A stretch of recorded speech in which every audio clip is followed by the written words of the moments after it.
Pemirsa, WhatsApp kembali menghadirkan verifikasi email dan fitur password baru di versi beta untuk Android. Langkah ini dilakukan untuk memperkuat keamanan serta mempermudah pemulihan akun para pengguna.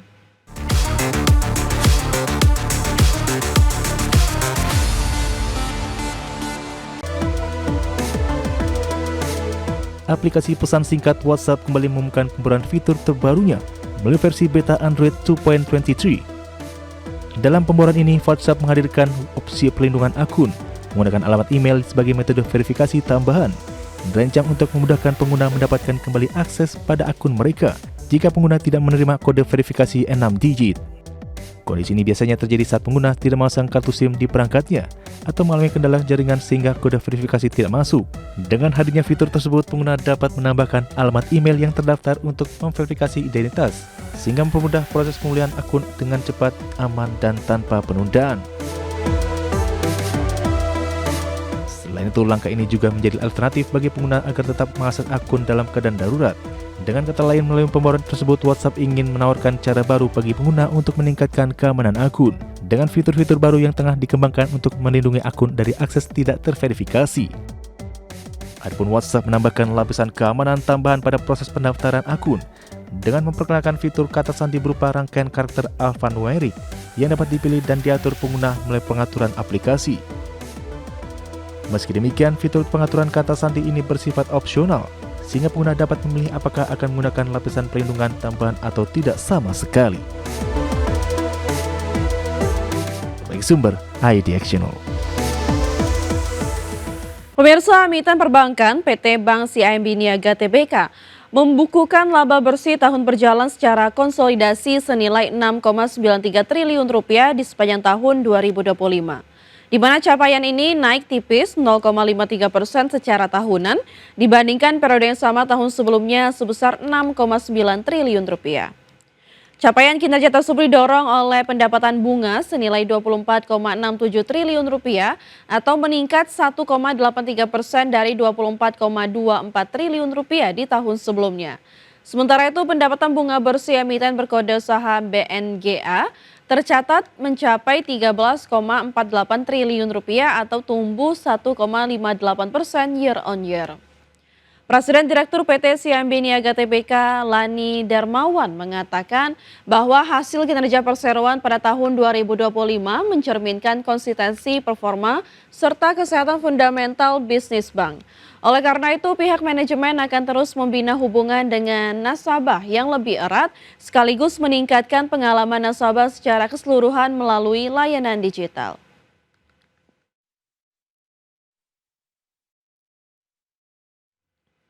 Emiten taksi PT Bluebird Tbk memaksimalkan momentum Ramadan dan Idul Fitri 2026 dengan memperkuat kesiapan operasional di seluruh jaringan layanan.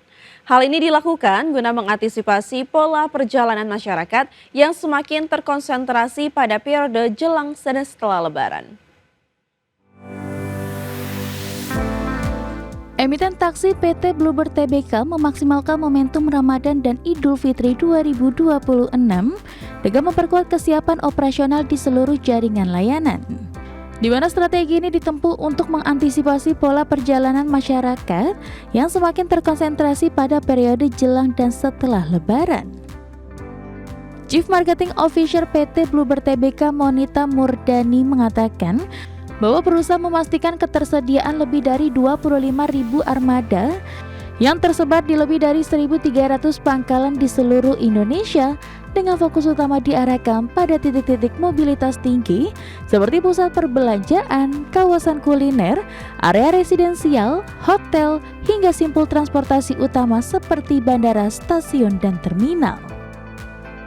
Selain penguatan armada, emiten berkode saham BIRD ini juga mengoptimalkan fitur pada aplikasi My Bluebird, antara lain advance booking untuk pemesanan terjadwal dan fixed price guna memberikan kepastian tarif di tengah potensi kepadatan lalu lintas, termasuk menggulirkan promo Ramadan serta kolaborasi dengan mitra F&B agar pelanggan tetap bisa berbuka puasa di perjalanan.